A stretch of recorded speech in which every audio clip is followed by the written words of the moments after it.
저는 대한토모아케 2021년도 컨벤션 조직위원장을 맡고 있는 서울대학교의 조재열입니다.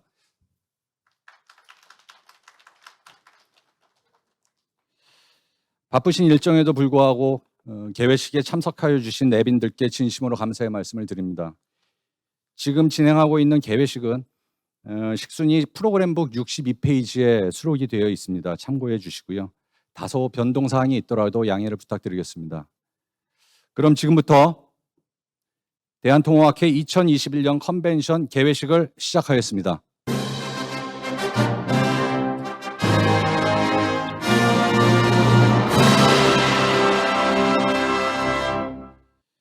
먼저 국민의례가 있겠습니다. 모두 자리에서 일어나시어 단상에 있는 태극기를 향해 주시기 바랍니다.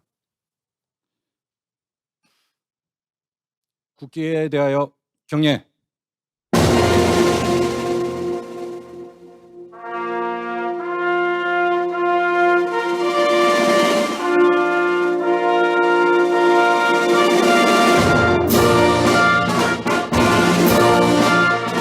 나는 자랑스러운 태극기 앞에 자유롭고 정의로운 대한민국의 무궁한 영광을 위하여 충성을 다할 것을 굳게 다짐합니다.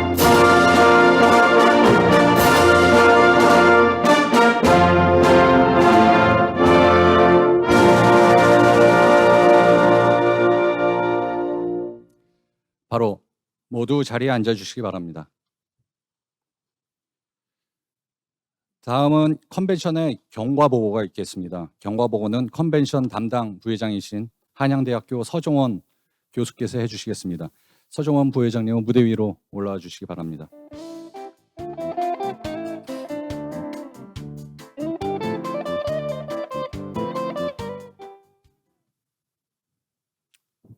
안녕하십니까. 오늘 2021 컨벤션 경과보고를 맡게 된 학술부회장 한양대학교 서종원 교수입니다.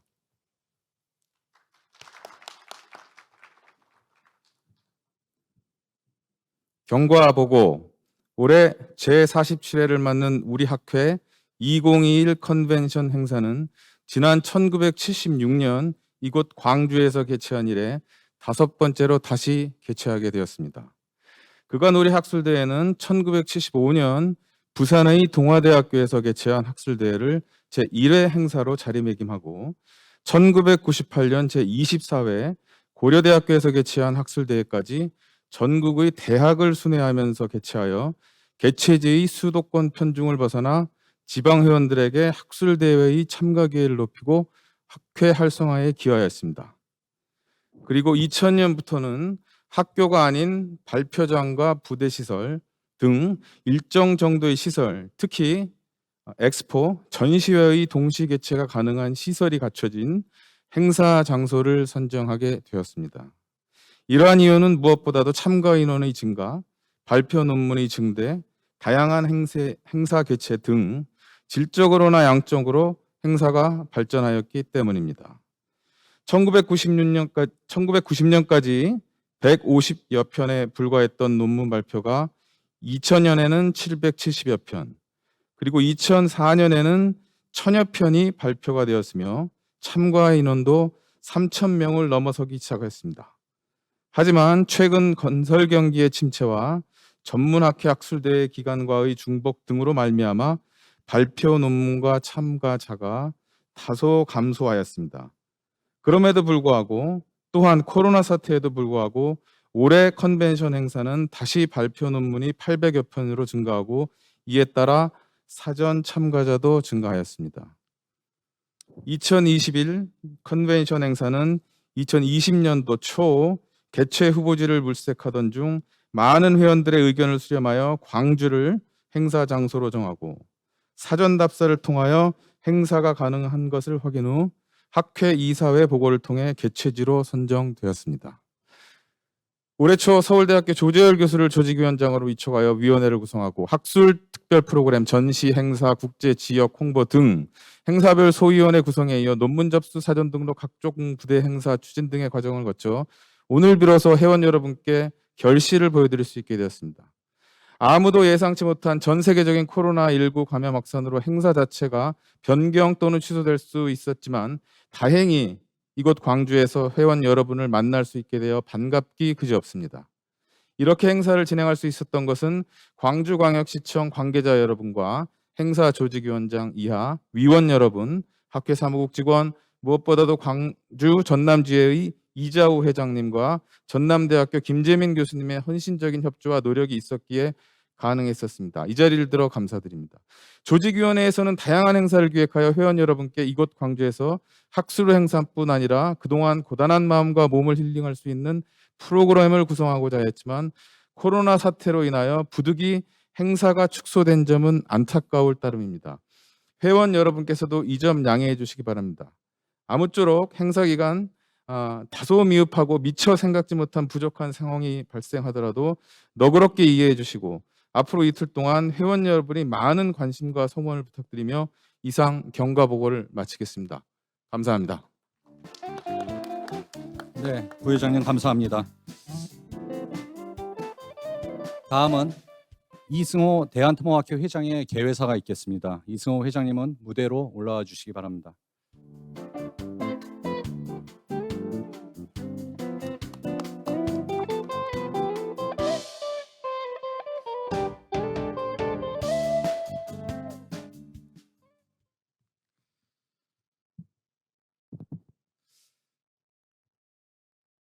안녕하십니까. 코로나로 상당히들 불편하시고 또 여러 가지 방역 수칙에 맞춰서 행사를 하다 보니까 여러분들 상당히 어려우신 점도 많으시고 또 불편하신 점도 많으실 겁니다. 그럼에도 불구하고 이렇게 많이 참석해 주신 여러분들께 감사 말씀을 먼저 올리면서 개회사를 말씀드리도록 하겠습니다. 우선 존경하는 이용섭 광주광역시 시장님, 그리고 오늘 늘 항상 빠지지 않고 참석해 주시는 우리 학회 전임 회장님들, 그리고 한만엽 직전 회장님, 그리고 김철영 차기 회장님, 그리고 한국수자원학회 배덕효 회장님 등 이번 행사의 공동 주최, 그리고 전문학회 대표에서 오신 회장님들 감사드립니다. 그리고 항상 우리 학회에서 가장 존경을 받고 계시는 원로 참여회원 여러분들께 감사를 드립니다. 그리고 우리 학회의 근간을 이루고 있는 29,000 회원 여러분들께 인사 말씀 올립니다. 올해로 컨벤션이 47회를 맞고 있습니다. 문화의 도시 빛고울 광주에서 개최를 하게 됐습니다. 광주에서는 2006년 또 2012년에 이어서 9년 만에 다시 찾게 되었습니다. 이곳 광주 김대중 컨벤션 센터에서 우리 학회 컨벤션이 개최될 수 있도록 물심양면으로 전폭적으로 지원을 해주신 이용섭 광주광역시 시장님과 관계자 여러분들, 그리고 따뜻하게 맞이해 주시는 광주 시민 여러분들께 각별한 감사와 존경의 말씀을 드립니다. 이번 컨벤션 행사는 대한토목학회 창립 70주년을 맞아서 뒤에 보시는 슬로건처럼 토목 70년, 다음 30년이라는 슬로건에 맞춰서 토목인들의 폭넓은 지식과 경험을 공유하고 토목의 디지털 미래를 준비하는 자리로 마련을 하였습니다. 이 컨벤션에서 여러분들은 전문 분야별 학술 프로그램뿐만 아니라 70주년을 기념하여 준비하는 미래 세대를 위한 대토론회, 미래 세대가 바라본 2050 건설 산업의 미래 등 학회에서 연중 개최하고 있는 건설 정책 포럼, 4차 산업혁명 시대에 대응하는 미래토목공학 교육에 대한 여러 가지 다양한 특별 프로그램들을 준비하고 있습니다. 그래서 여러분들께서 다양하게 만나실 수가 있겠습니다. 또한 코로나19 여파로 인해서 우리 학회와 협력협정을 맺은 해외 학회와 주요 인사들이 이번에는 참석을 하지 못하게 돼서 작년에 이어서 국제 프로그램을 온라인으로 준비를 하였습니다. 아울러 70여 개의 기업과 단체에서 전시 부스를 신청해 주셔서 대규모로 진행될 시빌 엑스포 2022를 준비하였고, 전시는 전면 오프라인으로 진행을 합니다. 또 전시홀 수용 인원에 맞게 안전하게 진행할 예정입니다. 어려운 상황 속에서도 참가해 주신 업체 관계자 여러분들께 다시 한번 감사 말씀을 드립니다. 특히 10년 이상 장기 참여한 5개 업체인 베이시스 소프트, 인터컨스텍, 청암 ENC, KMTL, 한길 IT와 6개 부스 규모로 참여한 LH공사, 그리고 DLENC에 특별한 감사의 말씀을 드립니다. 올해 컨벤션은 작년에 이어서 코로나19로 인해서 여러 가지 어려운 상황 속에서도 참가자들께 안심하고 참여할 수 있도록 하이브리드 방식으로 준비를 하였습니다. 온라인 접속, 홈페이지, 유튜브 생중계 뿐만 아니라 줌을 통해서 온라인으로 직접 쌍방으로 참여할 수 있도록 준비를 하였습니다. 마지막 세션까지 많은 성원과 참여를 부탁드립니다. 여러 가지 어려운 상황에도 불구하고 컨벤션 행사에 참석해 주신 여러분들께 감사 말씀드리고, 방역과 관련하여 다소 불편한 부분이 있더라도 즐거운 마음으로 참여해 주시기를 부탁드리겠습니다.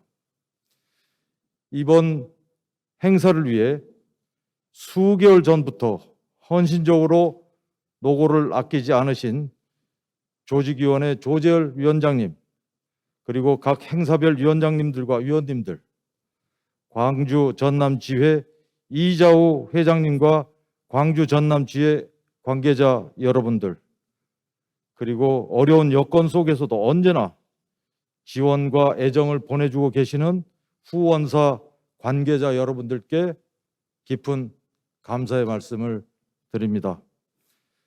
마지막으로 정의롭고 풍요로운 빛 고울 광주광역시에서 코로나19에 대한 걱정을 날려버리시고 토목공학의 앞날을 위해 좋은 성과물을 가져가시는 컨벤션이 되시기를 기원하면서 개사를 마치도록 하겠습니다. 감사합니다.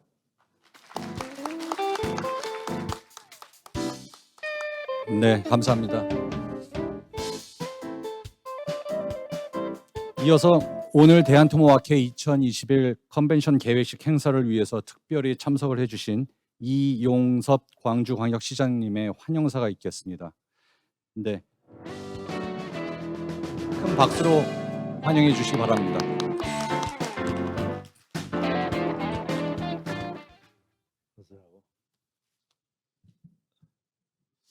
안녕하십니까. 광주광역시장 이용섭입니다.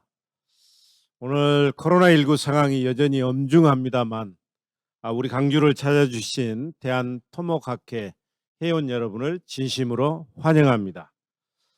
특히 대한토목학회 최고의 권위를 자랑하는 행사를 우리 광주에서 개최할 수 있도록 애써주신 존경하는 이승호 회장님, 한만엽 직전회장님, 그리고 김철영 차기 회장님, 그리고 임원진 여러분께 감사를 드립니다. 아울러 오늘 이 자리에 함께해 주신 유관학회와 전시 참가사 전문가 여러분께도 깊은 존경과 감사의 마음을 전합니다. 오늘 저는 이 자리에 와서 제 오래전에 지인이셨던 한 분을 뵀어요. 보니까 정경수 42대 회장님이셨네요. 여기 계시는데 제가 건설교통부 장관 할 때 또 국회의원 하면서 건설교통위원회에 주로 있었는데 그때 이제 뵀었는데 오늘 여기서 뵙게 돼서 반갑고, 또 이자호 강주 전남 지회장님, 또 우리 강주시의회 이정한 상근위원장님도 함께 이 자리를 해주고 계십니다. 코로나는 우리 강주가 전국적으로 가장 안정적인 곳입니다. 우리 강주 시민들은 오히려 외부에서 오신 분들을 경계합니다. 그래서 그렇다 하더라도 항상 마스크 착용하시고 여기서 즐겁고 행복한 시간 되시기 바라겠습니다. 이번 2021 컨벤션은 그간의 연구 성과를 공유하며 도로와 철도, 구조, 수자원, 환경 등 토목기술 전반에 대한 학문적 수준을 한층 더 높이는 계기가 되기를 바라겠습니다. 아울러 회원들 간에 깊은 신뢰를 쌓는 소통과 연대의 장이 되시기 바랍니다. 저 역시 방금 말씀을 드렸습니다만 2007년에 건설교통부에 있으면서 대한토목학계와 인연을 맺기 시작했고, 지금도 많은 관심과 애정을 갖고 학계 발전을 응원하고 있습니다.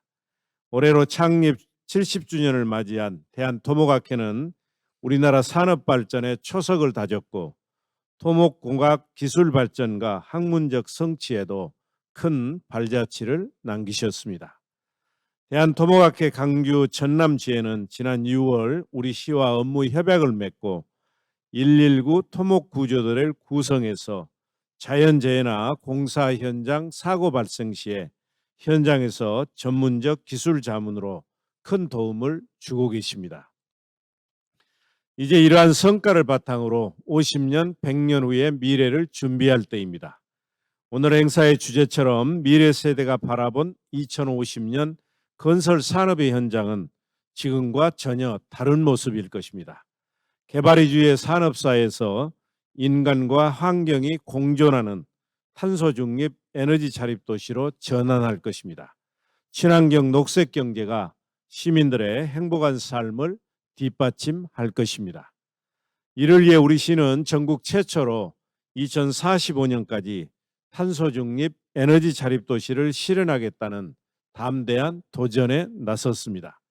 내가 쓰는 전기는 내가 만들어 쓴다는 슬로건 아래 150만 강주 시민이 참여하고 인공지능을 기반으로 한 에너지 전환의 기틀을 마련하는 데 주력하고 있습니다. 다른 한편으로는 세계 유례 없는 지자체 주도의 사회 대통합형 노사상생의 광주형 일자리 사업을 성공시켜 광주에서 전국으로 자동차 분야에서 산업 전체로 상생 일자리 모델을 확산시켜 나가고 있습니다. 언론에서 보셨겠습니다만 우리 GGM이라고 강주 글로벌 모터스에서 캐스퍼를 9월 15일 날부터 이제 본격적으로 생산을 하고 있습니다. 근데 9월 14일 날 현대자동차가 예약을 했는데 온라인으로 예약을 받았죠. 하루에 19,400대가 예약이 돼서 현대차 역사상 가장 많은 예약을 했고, 금년에 이제 생산되는 대수가 12,000대입니다. 근데 이미 금년에 생산할 대수의 2배 이상 예약이 들어와 가지고 좀 속되게 표현해서 대박을 치고 있습니다. 우리 회원님들께서 많이 사랑해 주시고요. 또한 4차 산업혁명의 핵심인 인공지능을 선점해서 인공지능 중심 도시로 도약하고 있습니다. 지금은 대변혁의 시대입니다. 과거에는 주어진 환경에 잘 적응하는 자가 생존했던 적자 생존의 시대였지만 지금은 변화와 혁신을 선도하는 자가 성공하는 혁자 생존의 시대입니다.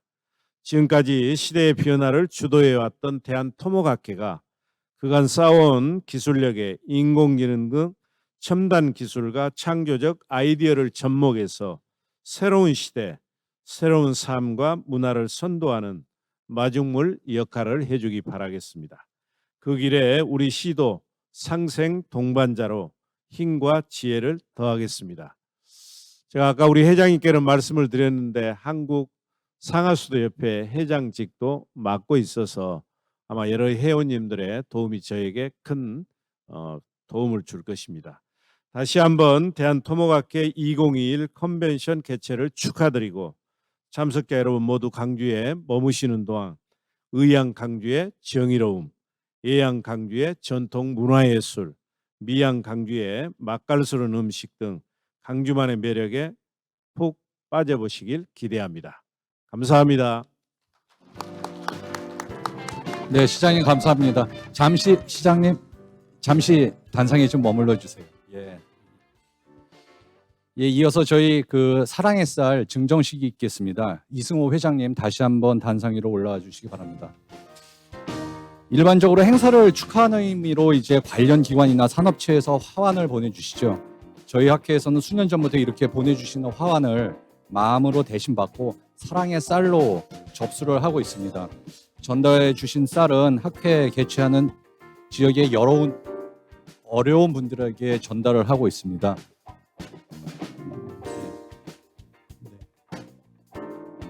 네, 대단히 감사합니다. 네. 사랑의 쌀을 기증해 주신 기관 및 기업에 다시 한번 감사를 드리겠습니다.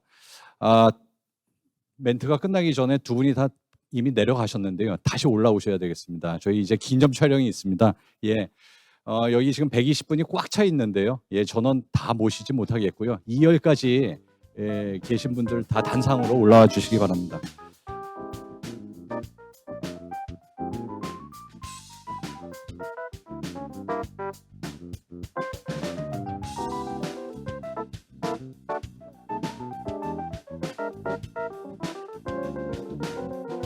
이거를 해드려야 될 거예요.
네, 다음은 이어서 박창호 장학금 장학증서 수여식이 있겠습니다. 이 장학금은 고 박창호 서울대 교수님의 후학 양성의 뜻을 이어나가기 위해 조성된 장학기금입니다. 고 박창호 교수님의 지인, 동료, 선후배 그리고 제자들이 뜻을 모아 장학기금을 조성하였으며 오늘 이 자리에서 5번째 장학금을 수여하게 되었습니다. 각 대학에서 토목공학의 뜻을 품은 우수한 학생들을 추천받아서 박창호 장학금 심의 소위원회에서 엄정한 심사를 거쳐서 3명의 장학생을 선발하였습니다. 장학증서는 대한토목학회 회장님께서 수여해 주시겠습니다. 호명하는 학생은 단상으로 올라와 주시기 바랍니다. 서울대학교 이지훈, 건국대학교 신희승, 금호공과대학교 홍성현.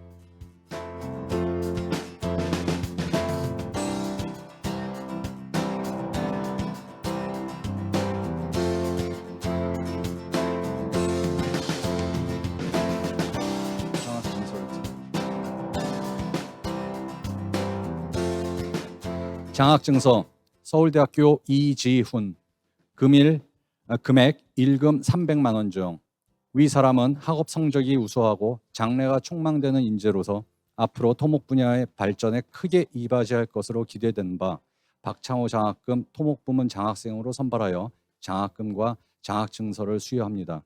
2021년 10월 21일 대한토목학회 회장 이승호. 네, 여러분 큰 박수 부탁드리겠습니다. 장학증서 건국대학교 신희승. 이하 내용은 같습니다.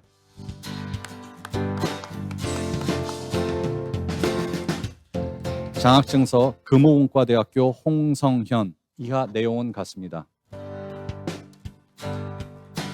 네. 저기 장학생들께서는요, 예, 내빈께 인사를 하겠습니다. 차렷, 경례. 네, 큰 박수 부탁드립니다. 네. 다시 회장님하고 기념 촬영을 하겠습니다. 예.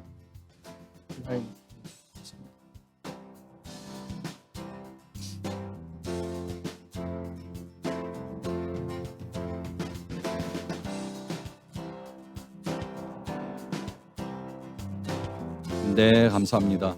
네. 모두 단하로 이제 내려가 주시기 바랍니다. 이어서 기조 강연이 있겠습니다. 오늘은 박종면 한국건설교통 신기술협회 회장님을 모셨습니다.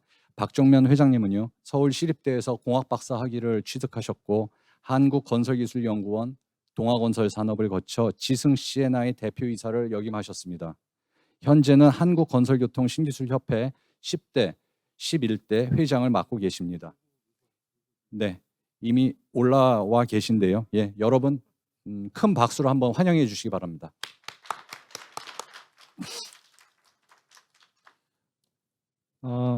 소개를 한 다음에 올라와야 되는데 제가 좀 성격이 좀 급한가 봅니다. 제가 공식적으로 마스크를 벗게 해주셔가지고요. 마스크를 벗겠습니다.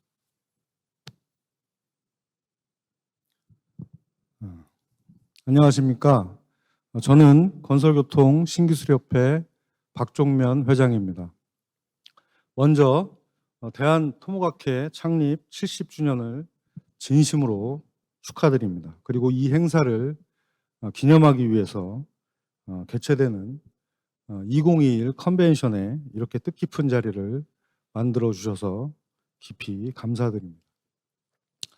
대한민국 그 건설 산업 발전을 주도하는 대단한 기술은 아니지만 중소기업에서 끝없는 연구와 열정을 가지고 작지만 현장에서 반드시 필요한 기술을 개발하는 기술자들이 많이 있습니다. 오늘은 그런 사람들이 만들어낸 건설 신기술에 대해서 소개를 좀 드리겠습니다. 순서는 다음과 같습니다. 먼저 저희 협회와 아마 잘 모르시는 분들도 있는데 건설 신기술 제도에 대해서 간략하게 소개를 드리겠습니다. 지금 보시는 이 슬로건이 올해 저희 협회의 슬로건입니다. 매년 저희 협회는 공공과 민간을 대상으로 건설 신기술의 슬로건을 공모전을 개최합니다. 올해는 약 600여 개의 슬로건이 응모하여 심사를 통하여 그중 대상을 받은 슬로건입니다. 저희들의 작지만 건설 신기술의 희망을 나타내는 슬로건이라고 생각이 됩니다. 요새 저희 건설인들이 무슨 업자, 무슨 족, 뭐 이런 얘기를 좀 듣습니다. 근데 정말 화가 나고 힘듭니다.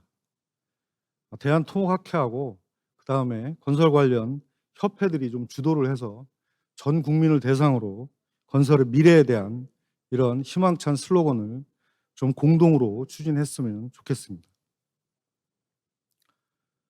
건설 신기술 제도는 지금 앞에 보시는 바와 같이 1989년에 만들어졌습니다. 딱 만 10년 후인 1999년에 건설교통부, 즉 지금의 국토교통부로부터 승인을 받아서 건설 신기술 활용 실적 접수 및 관리와 신기술 사용 협력자 접수 및 관리 업무를 수행하고 있습니다. 또한 건설 신기술을 보다 편리하게 적용할 수 있도록 신기술 품셈을 제정하고 배포하고 있습니다.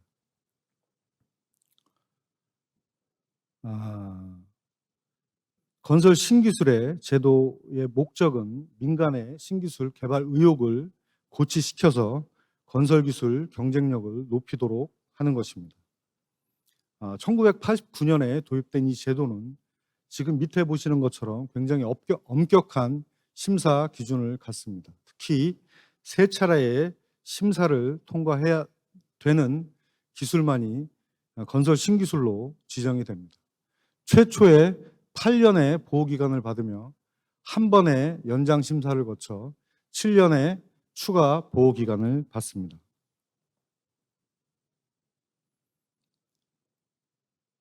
어, 1989년에 신기술이 도입된 이래 현재까지 919개의 신기술이 건설 신기술로 지정이 되어 있습니다. 엊그저께 한 개가 더 추가돼 가지고 지금은 920개입니다. 지난해 말까지 5만 5천 개의 현장에서 약 11조 5천억 원이 활용되고 있습니다. 매년 25개에서 30개의 신기술이 지정이 되고 있으며 연간 금액으로는 5천억 정도가 활용이 되고 있습니다. 정부에서는 건설 신기술 활용 촉진을 위해서 밑에 보시는 바와 같이 건설진흥법을 통해 신기술의 우선 사용, 신기술 적용 시 발생하는 문제점에 대한 발주자의 면책을 규정하고 있습니다. 또한 기술 사용료, 수의계약 등 여러 가지 혜택을 주고 있습니다.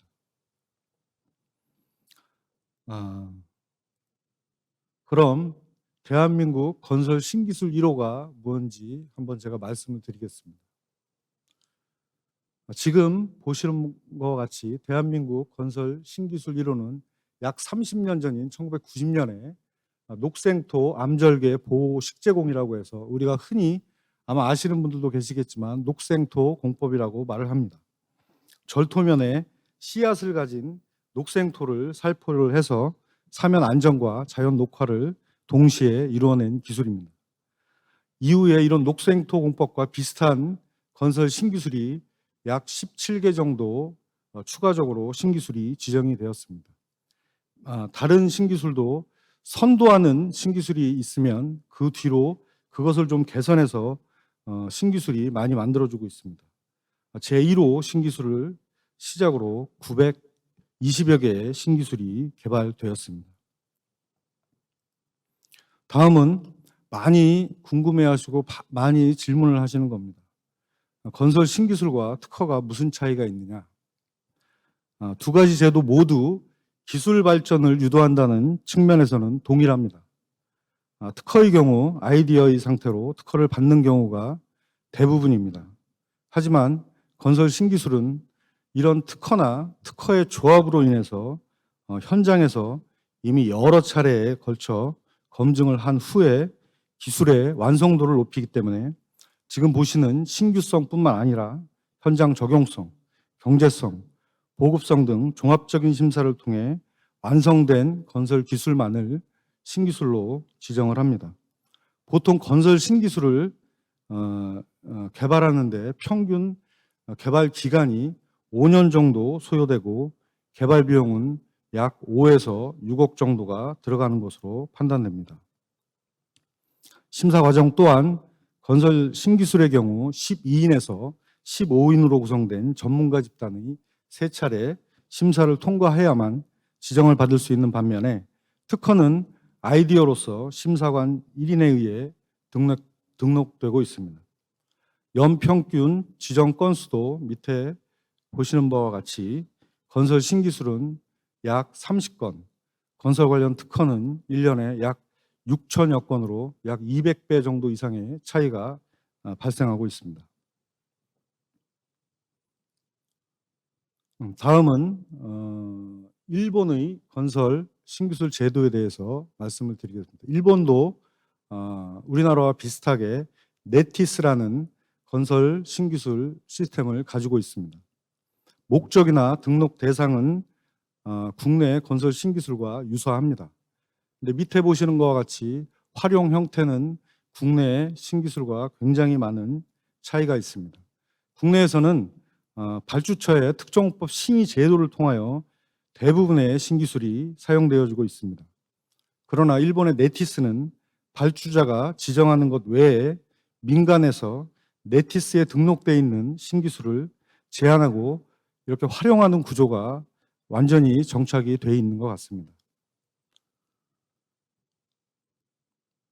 지금 보시는 그래프는 일본의 네티스는 총 3,039개의 신기술이 등록이 되어 있으며 2016년을 기준으로 봤을 때 18,748개의 네티스 신기술이 적용되고 있으며 일본 국토교통성 공사의 약 44.3%에 달하는 굉장히 많은 신기술이 적용되는 것으로 보여집니다. 다음은 신기술 개발과 활용을 통해 국내 건설 산업에 미치는 기여하는 부분에 대해서 말씀을 드리겠습니다. 2014년 한국산업관계연구원의 신기술 파급 효과의 연구 용역 결과에 보면 품질 향상 효과가 약 48%, 공사기간 절감 효과가 30%, 공사비 절감 효과가 27.5%로 굉장히 높은 수치를 나타내고 있습니다. 또한 요새 건설 안전에 대한 문제가 많이 지적이 되고 있습니다. 건설 신기술을 사용하였을 경우 안전사고가 많이 감소하는 것으로 판단됩니다.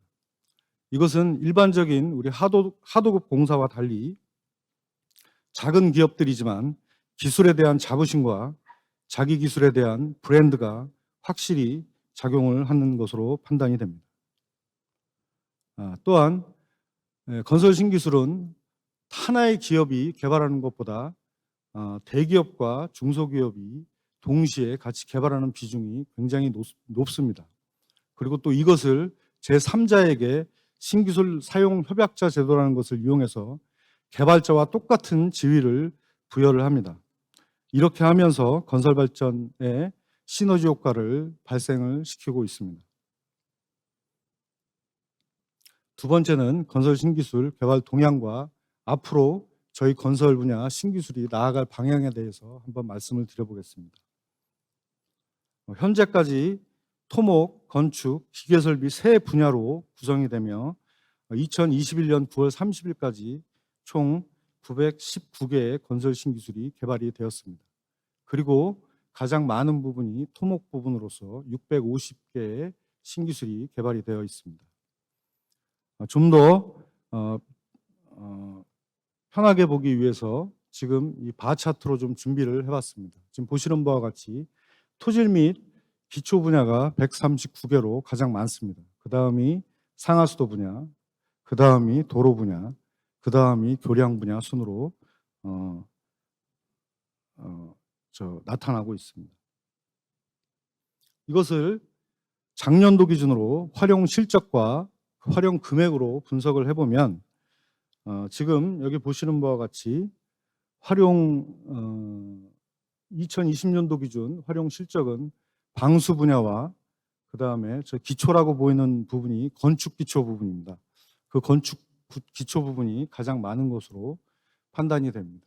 이 그래프를 보면 작년에 건축 분야가 확실히 토목 분야보다 많이 활성화가 된 것 같습니다. 그리고 여기 이것을 금액으로 환산을 해보면 교량의 분야의 신기술이 1,199억 원으로 가장 많은 비율을 차지하고 있습니다. 그러나 상대적으로 건축의 방수나 건축 기초도 과거에 비해서는 굉장히 많은 큰 금액의 활용 실적을 나타내고 있습니다. 다음은 우리의 미래 건설 기술인 스마트 건설 기술에 대해서 말씀을 드리겠습니다. 2013년 영국이 가장 먼저 컨스트럭션 2025로 건설 기술의 모듈화, 디지털화를 시작을 했습니다. 그 후 미국, 싱가포르, 일본이 2015년에 스마트 건설 기술 연구를 본격적으로 시작을 했습니다. 우리나라는 다소 늦은 감이 없진 않지만 2018년도 스마트 건설 로드맵을 발표하고 국가에서 전폭적으로 지금 지원을 하고 있습니다. 그러나 국내의 IT 기술과 발전된 건설 기술이 상당히 빠른 속도로 기술 개발이 이루어져 있는 것으로 보여집니다. 지금 그래프에 보시는 바와 같이 세계 스마트 건설 시장 분야는 2019년 600조 원에서 2025년 1,700조 원으로 전체 건설 시장의 11.3%로 급격히 증가할 것으로 보입니다.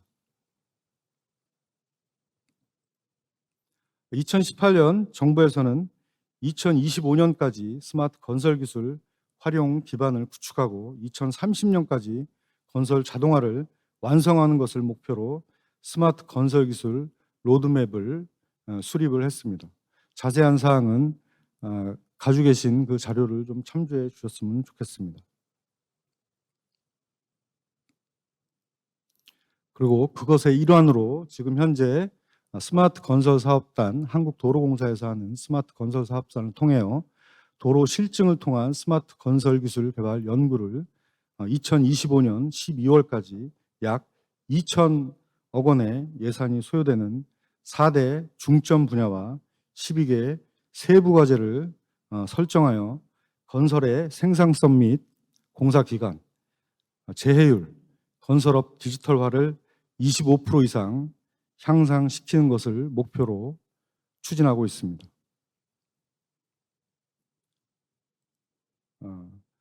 건설 신기술 제도에서도 지금 보시는 바와 같이 2019년부터 관련 법령을 개정을 해서 신기술 지정 시 스마트 건설 기술을 별도로 심사하여 인증을 하고 있습니다. 총 4개의 신기술 스마트 건설 신기술로 인증이 되었으며 내용을 자세히 말씀드릴 수는 없지만 대부분이 안전진단 및 구조물 유지관리에 대한 기술을 지정받은 사례들입니다. 또한 2019년 이전에 개발된 기술도 스마트 건설 신기술이라는 명칭을 얻지는 못하지만 모듈화 기술과 IT 기술을 이용한 현장 관리 기술 등 여러 가지를 개발하여 지금 사용하고 있습니다. 사실 앞으로 우리 기술자들이 추구해야 하는 IT와 건설의 융합 기술이 개발 방향이라고 생각이 됩니다. 하지만 조금 안타까운 현실도 있습니다. 기존의 기술은 물량에 대한 기술이었습니다. 이게 무슨 말씀이냐면 재료비, 농우비, 경비 이런 식으로 저희가 산정을 합니다. 그러나 이런 스마트 건설 분야를 이렇게 재료비, 농우비, 경비 이런 식으로 산정을 하면 그 비용이 형편없이 낮아집니다. 그래서 즉 기술에 대한 가치, 이 가치를 평가하지 않으면 제가 보기에는 스마트 건설 분야는 우리가 예상했던 것보다 많이 활성화가 되지 못할 것입니다. 다음은 요새 많은 이슈가 되고 있는 탄소 중립에 대한 기술입니다. 우리 사람에게도 평균 온도라는 것이 있습니다. 지구에도 평균 온도가 있습니다. 2019년 미국 해양대기청에서 내놓은 지구의 평균 온도는 14.85도라고 합니다. 그 평균 온도에서 1도가 올라가거나 1도가 내려가면 지구에 많은 변화가 생깁니다. 최근 전 세계적으로 이상 고온이나 폭우 발생 등 많은 인명과 재산 피해가 발생하고 있습니다. 우리나라에서도 최근 10년간 기상재해로 인해서 194명의 인명피해가 발생을 하고 약 20만 명의 이재민이 발생을 했습니다. 또한 그것을 복구하는 비용으로 경제적인 손실이 약 12조 원에 달한다고 합니다. 그간 국제사회에서는 기후변화 문제를 해결하기 위해서 선진국과 개도국이 모두 참여하는 새로운 기후변화 대응 체제로서 2015년 파리 기후협약을 통하여 2100년까지 산업화 이전에 대비해서 지구 평균 온도를 2도보다 훨씬 아래인 유지하고 나아가 1.5도 이내로 억제를 해야만 지구의 생명 환경이 유지된다는 파리 협정을 채택을 하였습니다. 이것은 실현할 수 있는 중요한 방법 중에 하나가 바로 탄소 중립입니다. 탄소 중립이라고 하면 다들 불가능하다 혹은 탄소가 전혀 배출되지 않는다라고 생각을 합니다. 하지만 탄소는 우리가 부득불 생산할 수밖에 없습니다. 심지어 지금 저희가 호흡하고 있는 동안에도 탄소는 생산이 됩니다. 그래서 탄소 중립은 발생하는, 지금 보시는 것 같이 발생하는 탄소량과 없애는 탄소량을 같게 만든다면 탄소가 제로가 된다. 이것이 바로 탄소 중립 공식입니다. 최초로 탄소 중립을 법으로 제정한 나라가 산업화가 처음 시작된 영국입니다. 2025년까지 탄소 중립을 달성하겠다고 선언을 했습니다. 최근 우리나라도 2025년, 2050년 탄소 중립 실현을 목표로 탄소 중립 5대 기본 방향을 보시는 바와 같이 제정을 했습니다. 자, 그러면 우리 건설 분야는 어떻게 해야 할까를 고민을 해봐야겠습니다. 우리가 주로 쓰는 철근, 콘크리트, 강제 이런 것들을 생산을 할 때 많은 탄소가 발생을 합니다. 5가지 탄소 중립 기본 방향에서 저희가 가능한 분야는 제가 판단하기엔 2가지 정도 되는 것 같습니다. 첫 번째, 두 번째에 있는 혁신적인 에너지 효율 향상. 이것은 아마도 토목 분야보다는 건축 분야의 건물의 에너지 효율이라든지 단열 이런 쪽으로 아마 기술 개발이 이루어질 것 같습니다. 그리고 저희 토목 분야는 4번째, 순환 경제로 지속 가능한 산업 혁신 촉진. 국내 구조물도 노후화가 된 것이 굉장히 많습니다. 그리고 교체하는 시점이 지금 발생을 하고 있습니다. 그리고 건설 폐기물도 많이 발생을 할 것입니다. 자, 이것을 다시 사용할 수 있는 기술을 개발하는 방향이 건설 분야가 탄소 중립을 향한 단계라고 생각을 합니다.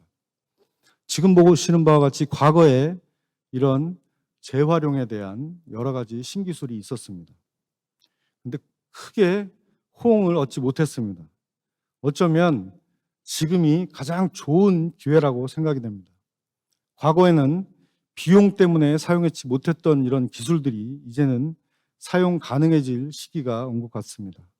추가적으로 여기에 계신 많은 분들이 조금 더 관심을 가지고 추가적인 연구를 많이 해 주셨으면 감사하겠습니다.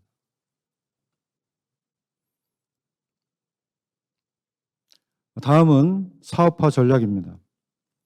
자, 어렵게 신기술을 개발을 하고도 현장에서 적용하기 어려운 개발자들을 위해서 정부에서는 첫 고객 되어주기, 기술 금융 연계 및 컨설팅 지원, 기술 가치 평가 등 여러 지원 제도를 운영하여 신기술 개발자의 사업화에 노력을 하고 있습니다. 중소기업이 새로운 기술을 개발하고 그 개발된 기술이 현장에서 적극적으로 활용되어 이것을 기반으로 해서 다시 새로운 기술을 개발할 수 있는 선순환적인 이런 사업 환경을 조성해 주는 것이 정부의 큰 역할이라고 생각을 합니다.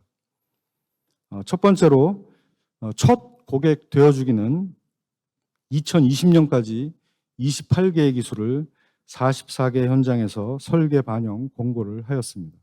지금 대표적인 사례가 아래에 보시는 동대구역과 경부선에 반영된 방음벽 현장입니다. 기술금융 연계는 지금 보시는 바와 같이 국토교통과학기술진흥원에서 수요 조사와 금융기관 추천을 해주고 금융기관에서 초기 투자자에 대한 대출 및 투자 지원을 해주고 있습니다. 그리고 세 번째, 기술가치 평가는 기술의 가치를 평가하여 마찬가지로 그 기술 금융을 연계해주는 제도입니다. 수행 건수는 사실 시작한 지 얼마 안 돼서 수행 건수가 좀 작지만 점점 증가되고 있는 실정입니다. 추가적으로 저희 협회는 보통 기업을 하시는 분들은 신용도 평가라는 것을 합니다. 기업의 신용도가 떨어지면 사실은 수주를 하기도 굉장히 곤란해집니다. 이러한 것을 좀 해소시켜주기 위해서 신기술을 가진 업체의 이 기술 가치를 신용도에 반영하도록 여러 지금 금융기관과 협의를 하고 있습니다. 그리고 지금 우리나라에서 총 11개 발주기관에서 신기술 플랫폼이라는 것을 운영을 하고 있습니다. 건설 신기술을 획득을 하면 이 플랫폼에 자동적으로 등재가 됩니다. 각 발주기관에서는 이 플랫폼에 등록된 신기술 중에 본인들이 필요한 기술을 선택을 하여 활용을 하고 있습니다. 다음은 오늘의 키포인트 중에 하나인 사업화 전략입니다. 이것은 혹시 여기 계신 분들이나 또는 아직 공부하고 계신 학생들 중에 기술의 사업화에 대해 생각이 있으신 분들은 좀 관심을 가져주십시오. 저희 건설 신기술을 가지고 사업화를 성공한 사람들의 어쩌면 공통된 의견입니다.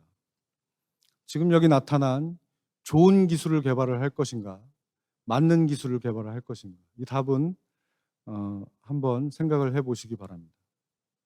첫 번째로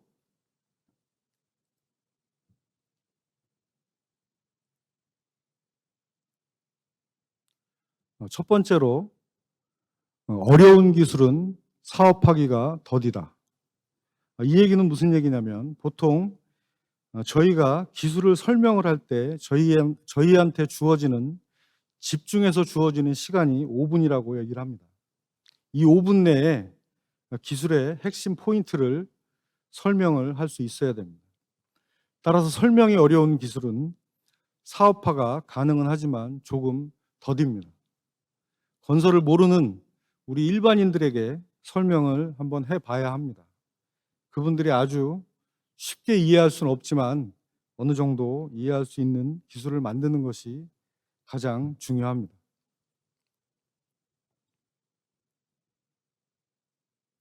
두 번째로 설계 후 발주까지 약 4년의 평균 기간이 소요된다.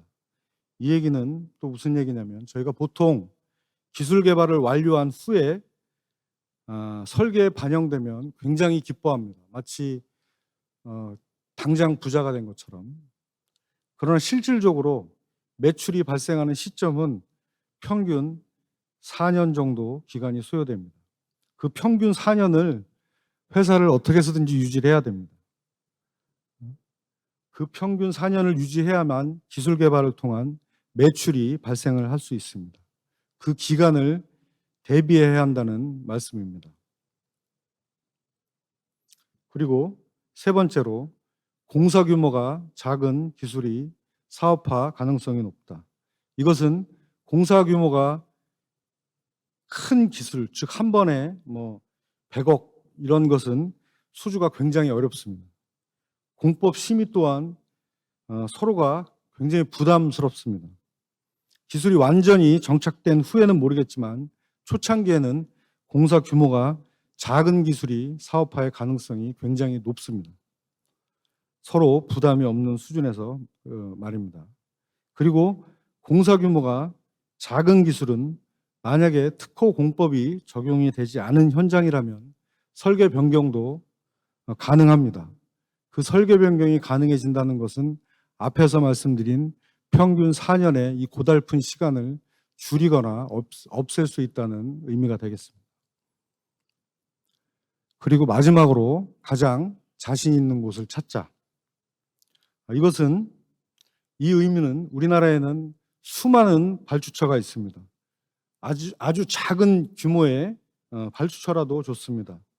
기술을 가장 잘 자기가 어필할 수 있고 그리고 내가 가지고 있는 인맥이 그래도 조금 있는 곳, 이런 곳에서 만약에 1등을 한다면 이 기술이 좀 더 확장돼서 기술 사업이 가능해집니다. 지금까지 말씀드린 것은 저희 신기술을 개발해서 사업화를 아주 성공적으로 이끄신 분들에 대한 공통적인 의견입니다. 마지막으로 이제 드리고 싶은 말씀입니다. 저는 이런 생각을 제가 해봅니다. 제가 처음 대학에 입학했을 때 건설 경기가 참 안 좋다. 토목 엔지니어를 하면 취직하기도 어렵다라는 말을 참 많이 들었습니다. 근데 제가 제 주변을 보니 지난 30년 동안 다들 잘 하고 계시더라고요. 그리고 오히려 퇴직을 하시고도 뭐 감리를 하시거나 아니면 해외 컨설팅을 해주시거나 이런 일들을 많이 해주십니다. 그래서 제가 항상 저 선배님들을 만나거나 그 교수님들을 만나면 제가 항상 드리는 말씀이 있습니다. 건설은 아직 희망이 있다. 이런 말들을 좀 많이 해주셨으면 좋겠습니다. 그리고 두 번째, 왜 건설은 맨날 싼 것만 찾는가? 이제 옛날과 달리 입는 것, 그 다음에 저희가 먹는 것, 사는 곳 모두 명품 브랜드를 찾습니다. 근데 왜 건설 분야만 이 맨날 저렴한 것을 찾습니다? 참 안타깝습니다. 어찌 보면 국민에게 제공되는 가장 비싸고 훌륭한 것을 제공해야 할 의무가 저희 건설인에게는 있습니다. 가격이 좀 비싸도 좋은 기술을 가지고 있는 회사가 발전을 했으면 참 좋겠습니다. 모든 건설 관련 졸업자가 아주 모두 좋은 발주처에 갈 수 없고 모두 좋은 대기업에 갈 수 없습니다. 누군가는 저희와 같이 이런 기술 개발을 통해서 전문적인 건설 사업을 해야만 이 전체 건설 시장의 큰 축이 돌아갈 수 있을 거라고 생각이 됩니다. 그러려면 기술의 가치에 대한 평가를 해줘야 됩니다. 건설 분야도 후배들이 사업할 수 있는 그런 환경이 조성되어야만 합니다. 후배들이 좋은 환경에서 좋은 기술을 가지고 기술 사업을 할 수 있는 기틀을 여러 선배님들이 좀 만들어 주셨으면 좋겠습니다. 그리고 다른 분야처럼 예를 들어 네이버, 카카오 이런 것처럼 좀 스타 플레이어가 생겨났으면 좋겠습니다. 시기하지도 말고 질투하지도 말고 좀 키워줄 수 있는 사람은 저희가 적극적으로 좀 키웠으면 좋겠습니다. 현재 공부하는 학생 중에 누군가는 또 건설 기술을 가지고 발전할 수 있는 이런 스타 플레이어가 생겨났으면 좋겠다라는 생각입니다. 저도 최선을 다해서 좋은 환경에서 후배들이 기술 개발을 하고 사업화에 성공할 수 있도록 돕겠습니다. 오늘 강연은 이상으로 마치겠습니다. 정말 감사합니다. 네, 좋은 강연 감사합니다. 큰 박수 부탁드립니다. 네, 잠시 회장님 단상에 좀 머물러 주시고요. 예, 이어서 바로 회장님 감사패 전달 시키겠습니다.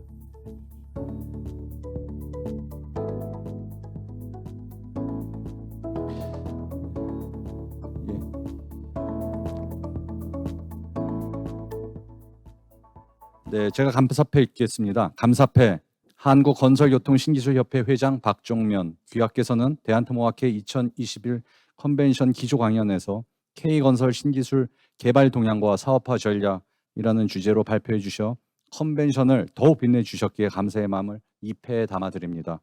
2021년 10월 21일 대한토모아케 회장 이승호. 큰 박수 부탁드리겠습니다.